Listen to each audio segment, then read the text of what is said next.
ولقد علمنا ما تنقص الأرض منهم وعندنا كتاب حفيظ بل كذبوا بالحق لما جاءهم فهم في أمر مريج أفلم ينظروا إلى السماء فوقهم كيف بنيناها وزيناها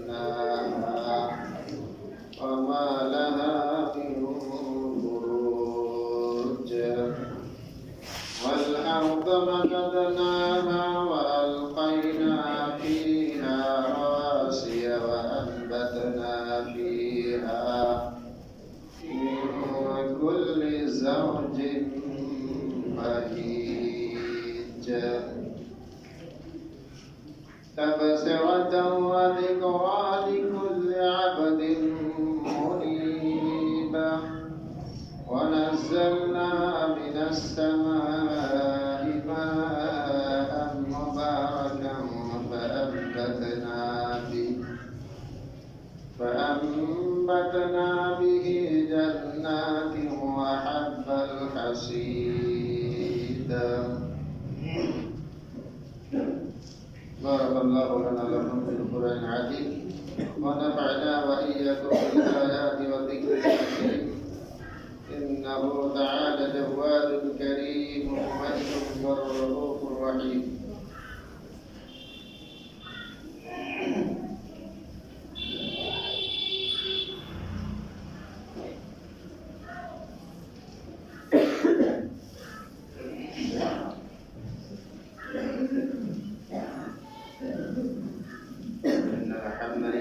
نحمده ونستعينه ونستغفره ونعوذ بالله من شرور أنفسنا ومن سيئات أعمالنا من يهده الله فلا مضل له ومن يضلله فلا هادي له وأشهد أن لا إله إلا الله وحده لا شريك له وأشهد أن محمدا عبده ورسوله يا أيها الناس اتقوا ربكم الذي خلقكم من نفس واحدة وخلق منها زوجها وبث منهما رجالا كثيرا ونساء واتقوا الله الذي تساءلون به والأرحام إن الله كان عليكم رقيبا يا أيها الذين آمنوا اتقوا الله حق تقاته ولا تموتن إلا وأنتم مسلمون يا أيها الذين آمنوا اتقوا الله وقولوا قولا سديدا يصلح لكم أعمالكم ويغفر لكم ذنوبكم ومن يطع الله ورسوله فقد فاز فوزا عظيما وقال الله تعالى في موضع آخر وشاورهم في الأمر فإذا عزمت فتوكل على الله إن الله يحب المتوكلين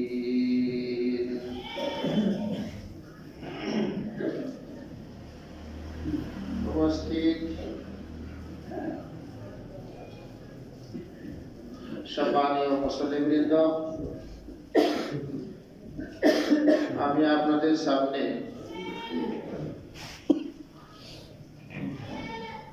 সূরা মায়েদার একটা আয়াতের অংশ পেশ করেছি। সেটাকে সামনে রেখে কিছু গুরুত্বপূর্ণ কথা আলোচনা করব ইনশাআল্লাহ। আমার তৌফিক ইল্লা বিল্লাহ।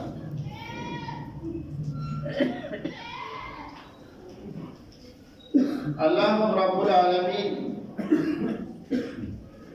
যে কোনো গুরুত্বপূর্ণ বিষয় সম্পর্কে পরামর্শ করতে বলেছেন। যখন জ্ঞানী জনেরা পরামর্শ করে কোনো একটা সিদ্ধান্ত নেবে, সেখানে ভুল থাকার সম্ভাবনা খুব কম। তাছাড়া সকলে মিলে পরামর্শ করে যে কাজ করবে, তাতে আল্লাহ তাআলার পক্ষ থেকে বরকত নাজিল হবে এবং তাতে কল্যাণ দান করবেন আল্লাহ তাআলা।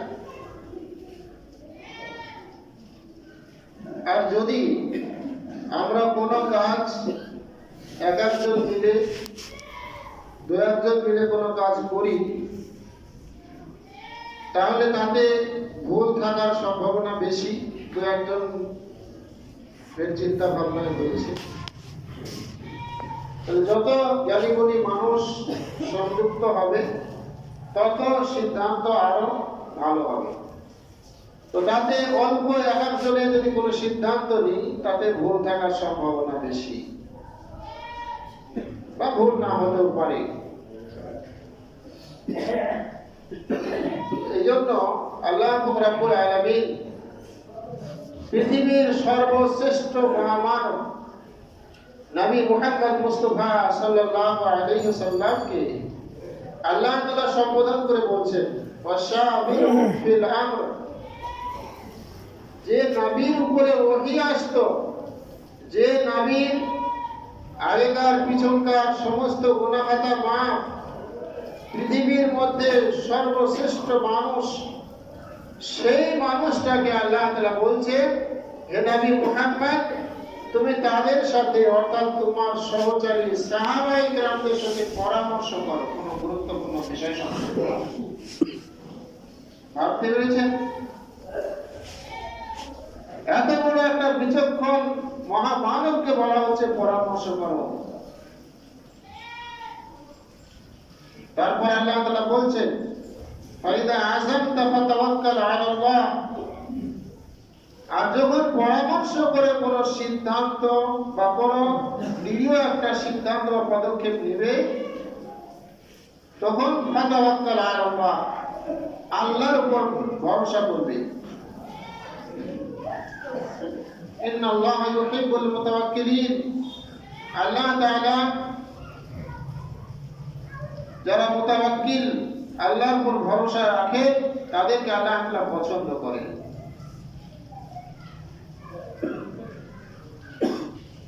এই আয়াতকে সামনে রেখে সোলাডাঙ্গা মাদ্রাসার কমিটি খুব স্ট্রং, মজবুত কমিটি।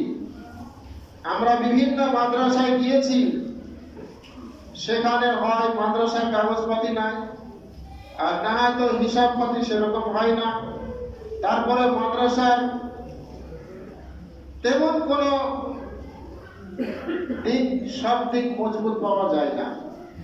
আলহামদুলিল্লাহ, সেই দিকে সামনে রেখে, এই আয়াতকে সামনে রেখে সোলাডাঙ্গা মাদ্রাসার কমিটি লকডাউনের আগে একটা সিদ্ধান্ত নিয়েছিল যে একাকী নিজামিয়া মাদ্রাসার উন্নতি ঘটানো যাবে না। তাই এই মুর্শিদাবাদ, নদিয়া আশপাশের মাদ্রাসাগুলোকে নিয়ে যৌথভাবে পরামর্শ করে মাদ্রাসার শিক্ষার উন্নয়ন ঘটানো সম্ভব, এই দিকে লক্ষ্য রেখে লকডাউনের আগে একটা সমস্ত মাদ্রাসাগুলোকে নিয়ে, মাদ্রাসা কর্তৃপক্ষকে নিয়ে একটা মিটিং হয়েছিল। এই কথাগুলো কেন বলছি, যে সোলাডাঙ্গা মাদ্রাসা আজ পার্শ্ববর্তী সমস্ত মাদ্রাসাকে একটা দিশা দেখাচ্ছে। সমস্ত মাদ্রাসা ভাবে যে সোলাডাঙ্গা মাদ্রাসা একটা গুরুত্বপূর্ণ মাদ্রাসা, সেন্টার মতো জায়গা, এটাকে অনুসরণ করে। তো এখান থেকে কি জিনিস, কিভাবে মাদ্রাসার উন্নয়নের জন্য পদক্ষেপ গ্রহণ করা হচ্ছে, সেটা আপনাদেরও অনেকের জানা দরকার, না হলে ভাববে যে কি না কি হচ্ছে, অনেকেই বুঝতে পারবেন না। এই জন্য বিশেষ করে লকডাউনের আগে একটা মিটিং করা হয়েছিল, তাতে সমস্ত মাদ্রাসার ডকুমেন্টস ঠিক আছে কিনা, কিভাবে মাদ্রাসা শিক্ষার মানোন্নয়ন করা যায়, সেটা ছিল মূল বিষয়। সেখানে আমরা দেখেছি অনেক মাদ্রাসার রেজিস্ট্রেশনই নাই। অনেক মাদ্রাসার রেজিস্ট্রেশন করেছে তো রেনুয়াল করেনি। অনেক মাদ্রাসার খাতাপত্র ঠিক নাই, চৌকিদারি ট্যাক্স কাটে না, বহু কিছু সমস্যা। তখন আমরা সমস্ত মাদ্রাসাকে দিশা দেখিয়েছিলাম যে আপনাদের কাগজপাতি ওকে করবেন। যদি কাগজপাতি আপনারা না ঠিক করেন, এমন একটা সময় আসবে সরকার এসে বলবে যে এখানে তো মাদ্রাসা আছে, কোনো ডকুমেন্টস নাই, জিসিবি লাগিয়ে ভাঙবে, কিছু করার থাকবে না। সব থেকে দুঃখের বিষয়, সে ডকুমেন্টস তলিয়ে দেখতে গিয়ে আমরা নিজের ব্যাপারে যখন দেখছি 16 টাকা মাদ্রাসা চলছে 1986 সাল থেকে, 46 সাল থেকে, স্বাধীনতার আগের বছর থেকে মাদ্রাসা চলছে, কিন্তু 2000 সালের আগে কোনো খাতাপত্রই নেই মাদ্রাসা। এক ব্যক্তি আমার কাছে সার্টিফিকেট নিতে আসলো, তো মহাশয় সার্টিফিকেট দরকার। তো কত সালে ফারেক হয়েছে? তো 2088 সালে।